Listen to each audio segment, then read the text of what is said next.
நரேந்திர மோடி அரசால நாடாளுமன்றத்துக்கு ஒழுங்கா பாதுகாப்பு கூட கொடுக்க முடியாத அளவுக்கு ஒரு கையாளாகாத்தனத்துல இருக்கிறாங்க. இவ்வளவு பெரிய சம்பவம் நடந்திருக்கு அப்படின்னா இந்த அண்ணாமலையில இருந்து வானதி வரைக்கும் எல்லாரும் நரேந்திர மோடி ஆட்சியை குடியரசுத் தலைவர் கலைக்கணும் அப்படின்னு சொல்லி கோரிக்கை வைப்பாங்களா? இல்ல பாதுகாப்பு குறைபாடுல அமித்ஷா ஃபெயில் ஆயிட்டாரு, அதனால அவர் ராஜினாமா பண்ணணும்ன்ற கோரிக்கை வைப்பாங்களா?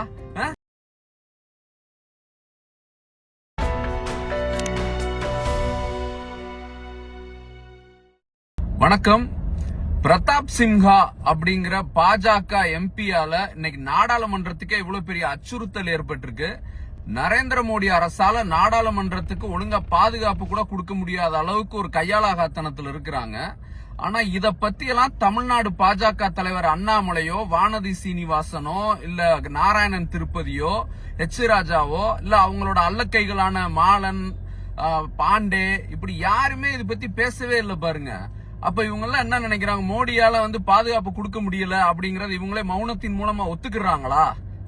இது தமிழ்நாட்டுல ஆளுநர் மாளிகை வாசல்ல ஏதோ நடந்துச்சுன்னு உடனே எல்லாம் குய்யோ முய்யோன்னு ஆட்சியே கலைக்கணும்ன்ற அளவுக்கு பேசினாங்க. ஆனா இன்னைக்கு நாடாளுமன்றத்துல இவ்வளவு பெரிய சம்பவம் நடந்திருக்கு அப்படின்னா இந்த அண்ணாமலையில இருந்து வானதி வரைக்கும் எல்லாரும் நரேந்திர மோடி ஆட்சியை குடியரசுத் தலைவர் கலைக்கணும் அப்படின்னு சொல்லி கோரிக்கை வைப்பாங்களா? இல்ல பாதுகாப்பு குறைபாடுல அமித்ஷா ஃபெயில் ஆயிட்டாரு, அதனால அவர் ராஜினாமா பண்ணணும்ன்ற கோரிக்கை வைப்பாங்களா? இது ஒரு எதிர்கட்சி எம்பியால இந்த மாதிரி ஒரு சம்பவம் நடந்திருந்தா இந்த சங்கிங்கெல்லாம் எவ்வளவு குய்யோ முய்யோன்னு குதிச்சிருப்பாங்க. இவங்களோட போலி முகம் இன்னைக்குதான் பாத்தீங்கன்னா தமிழ்நாட்டு மக்களுக்கு மட்டும் இல்ல, இந்திய மக்களுக்கு எல்லாத்துக்கும் நல்லா தெரியுது. வணக்கம். பிரதாப் சிம்ஹா அப்படிங்கிற பாஜக எம்பியால இன்னைக்கு நாடாளுமன்றத்துக்கே இவ்வளவு பெரிய அச்சுறுத்தல் ஏற்பட்டிருக்கு.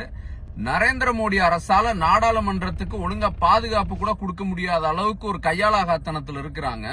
ஆனா இத பத்தி எல்லாம் தமிழ்நாடு பாஜக தலைவர் அண்ணாமலையோ, வானதி சீனிவாசனோ, இல்ல நாராயணன் திருப்பதியோ, எச் ராஜாவோ, இல்ல அவங்களோட அல்லக்கைகளான மாலன், பாண்டே, இப்படி யாருமே இத பத்தி பேசவே இல்லை பாருங்க. அப்ப இவங்க எல்லாம் என்ன நினைக்கிறாங்க? மோடியால பாதுகாப்பு கொடுக்க முடியல அப்படிங்கறது இவங்களே மௌனத்தின் மூலமா ஒத்துக்கிறாங்களா?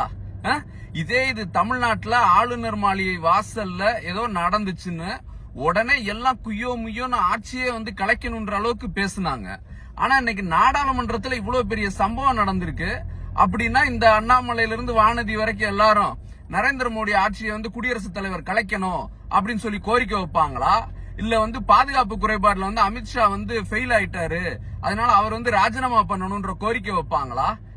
இது ஒரு எதிர்கட்சி எம்பியால இந்த மாதிரி ஒரு சம்பவம் நடந்திருந்தா இந்த சங்கிங்கெல்லாம் எவ்வளவு குய்யோ முய்யோன்னு குதிச்சிருப்பாங்க. இவங்களோட போலி முகம் இன்னைக்குதான் பாத்தீங்கன்னா தமிழ்நாட்டு மக்களுக்கு மட்டும் இல்ல, இந்திய மக்களுக்கு எல்லாத்துக்கும் நல்லா தெரியுது.